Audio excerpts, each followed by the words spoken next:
तो दोस्तों आज का हमारा विषय है गियर बॉक्स। तो सबसे पहले हम जान लेते हैं कि गियर बॉक्स होता क्या है।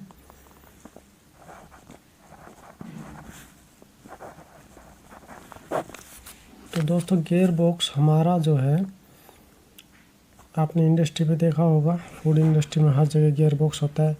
एलिवेटर पे भी गियर बॉक्स होता है, कन्वेयर बेल्ट पे गियर बॉक्स होता है। तो गियर बॉक्स हमारा क्या करता है, ये स्पीड को इंक्रीज या डिस्क्रीज करता है। जैसे हमारा कोई मोटर है, मान लो ये हमारा कोई मोटर है, इसके 1415 चक्कर हैं।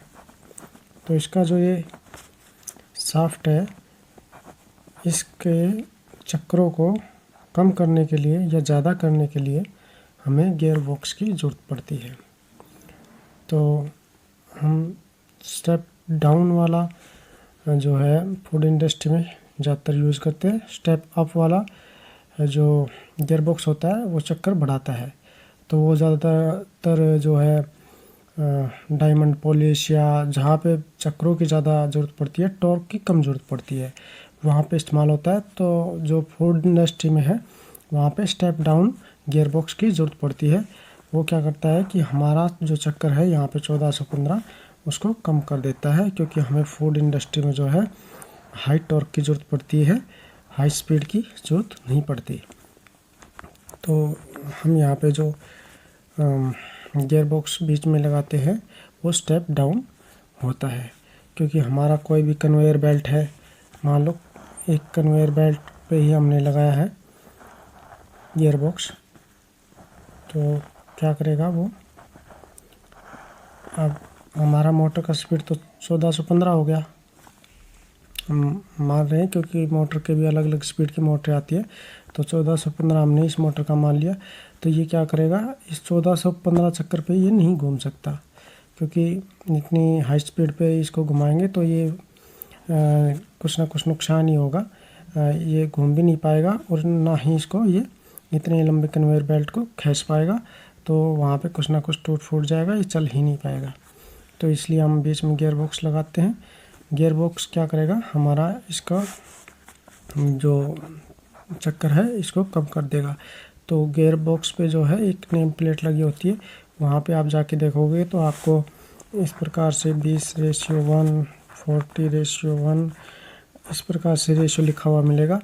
इसका मतलब होता है कि हमारा जो गियर बॉक्स का इनपुट शाफ्ट है वो अगर 20 बार घुमा तो आउटपुट शाफ्ट 1 बार घुमा। और अगर हमारा 40:1 का गियर बॉक्स है तो हम इसका मतलब है हमारा जो गियर बॉक्स का इनपुट शाफ्ट 40 बार घुमा, तब जाके हमारा आउटपुट शाफ्ट 1 बार घुमा। ठीक है। तो इससे क्या होगा, हमारा टॉर्क बढ़ जाएगा। तो टॉर्क क्या होता है, टॉर्क होता है हमारा खींचने की क्षमता।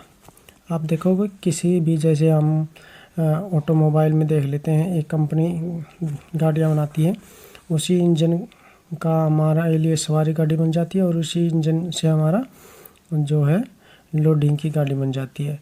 तो जो लोडिंग की गाड़ी होती है और सवारी गाड़ी होती है, उसमें क्या फ़र्क होता है, हमारा गियर बॉक्स का। जो लोडिंग की गाड़ी है वो भाग हमारा सवारी गाड़ी के जितना नहीं भाग पाती, लेकिन उसका खींचने की क्षमता ज़्यादा होती है, उसका टॉर्क ज़्यादा होता है, क्योंकि उसका गियर बॉक्स चेंज हुआ होता है। तो यही फ़र्क होता है। जब भी हम इसका स्पीड को घटाएंगे तो हमारा टॉर्क बढ़ जाएगा।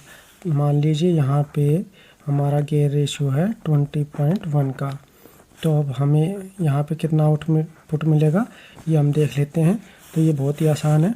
इसके लिए हमें क्या करना होगा, इसके लिए हमें यहाँ पे मोटर के आरपीएम को भाग देना पड़ेगा इससे हमारा गियर रेशियो से। तो गियर रेशियो 20.1 था, तो हमें 20 से इसको भाग देना पड़ेगा। तो ये आ गया हमारा 70.75। तो हमारा यहाँ का हमें पता चल गया कि यहाँ का जो आरपीएम है वो 70 है, जबकि यहाँ पे 1415 है और यहाँ पे 70 है। ठीक है, तो हमारा क्या हो गया, हमारा टॉर्क ज़्यादा हो गया, हमारे जो है मोटर का खींचने का क्षमता ज़्यादा हो गया। तो ये गियर बॉक्स का ये भी फ़ायदा होता है कि हमारा टॉर्क बढ़ जाता है। और ये निकालना देखो कितना आसान है। और अगर आपका गियर बॉक्स पे समझ लो आपका गियर बॉक्स है और उस पे आपका जो गियर बॉक्स है उस पे नेम प्लेट नहीं है, या वो जो नेम प्लेट थी उस पे कुछ दिखाई नहीं दे रहा है, तो आप आसानी से पता कर सकते हैं कि आपका ये गियर बॉक्स कितने रेशियो का है। इस पे आप कैसे पता करोगे कि आपका जो ये इनपुट शाफ्ट है इसको आप रोटेट करेंगे। समझ लो आपने इसको 20 बार रोटेट किया और ये जो आउटपुट शाफ्ट है एक बार घुमा, तो हमारा जो ये गियर बॉक्स है ये 20:1 का गियर बॉक्स है। ऐसे ही हम इसका पता कर सकते हैं बड़ी ही आसानी से। और अगर हमें रेशियो पता है तो हम मोटर के आरपीएम से उसको भाग देके हम ये पता कर सकते हैं कि हमारा जो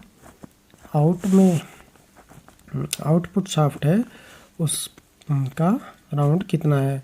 समझ लो ये एक हमारा एलिवेटर पे हमारा पुल्ली चढ़ा हुआ है, तो हमें पता चल गया कि हमारा ये एलिवेटर का पुल्ली कितने राउंड ले रहा है। ये 17.75 राउंड ले रहा है, यानी हम कुल मिला के देखें तो ये 70 चक्कर एक बार में 1 मिनट में लगा रहा है। तो उम्मीद है आपको समझ में बड़ी आसानी से आ गया होगा कि गियर रेशियो क्या होता है और गियर रेशियो से हम चक्कर कैसे निकालें। तो आज के वीडियो में इतना ही, मिलते हैं अगले वीडियो में। Thank you.